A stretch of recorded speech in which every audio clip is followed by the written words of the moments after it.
And though the session is subtitled Mastering the Art of Risk Reward Decision Making, there's a little bit of science in there as well. Second, to challenge the basis of your risk assessment so that you can make sure that you're doing it right and there's no funny little gremlins hopping in there. Third, given that the theme of this year's Risk Awareness Week is take more risks, the next learning objective may sound a bit heretical, but I want you actually to stop thinking about risk in terms of more or less, but rather smarter, to put the decisions in front of you in full context, including the biases you and others may bring, and including the bigger set of circumstances around the decision. And rather than thinking about more or less risk, really think about how your perception of risks can change.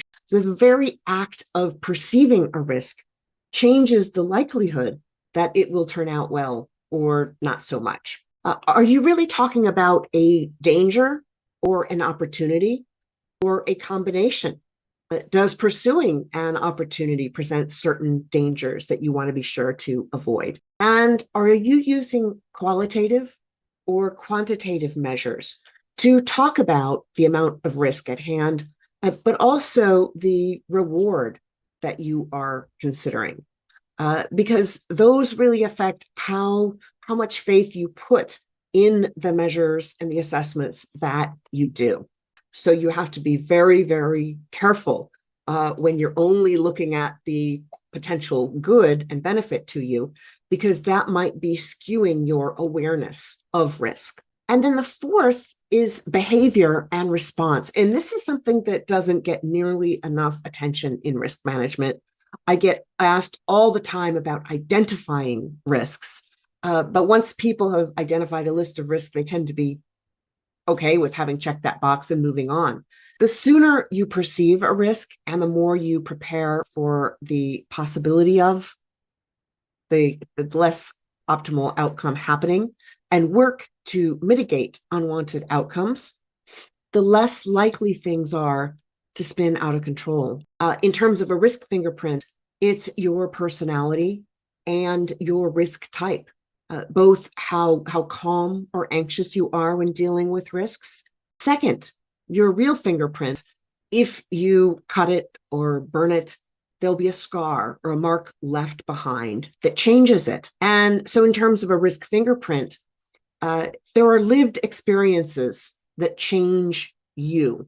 So one person might cut their finger with a knife while they're chopping carrots and never want to see anything more dangerous than a spork again. Similarly, a company that has immediate access to talent and capital is better placed to innovate than one without the networks and resources that it needs. And it probably goes without saying for this audience, but a company that thinks actively about risk and how it's handling them is going to be much better placed than a company that doesn't.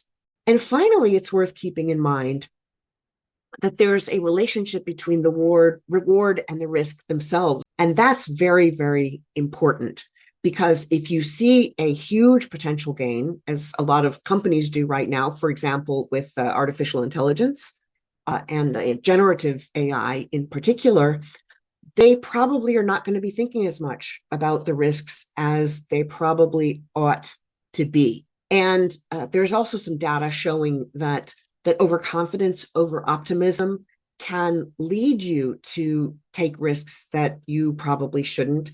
So that's why it's hugely important for CEOs to have the right people around them and to have a diversity of perspectives about risk. We're much more concerned about reducing the potential for loss than we are in preferences for taking the kind of risk that you need for more of a gain. So when you're doing projections based on whatever decision you're wanting to make, don't just go with the middle one.